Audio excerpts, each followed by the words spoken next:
So yun na nga, like patong-patong na kaso na ang kinakaharap ni Sara Duterte ngayon. Patuloy pa rin ang pagdinig ng Senado sa impeachment trial ni Bibi Sara Duterte.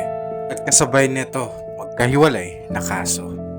Yung 3 counts na grave threats ni Bibi Sara Duterte ng sinampang kaso ng Department of Justice. Ito pa, yung confidential funds na 612.5 million. Lumabas sa pagdinig yung mga walang maayos na dokumento at resibo. At ginastos lang parties sa pangregalo, tree planting at iba pa. Walang nakakataas sa batas. Ang lahat ay may pananagutan. Hustisya para sa bayan.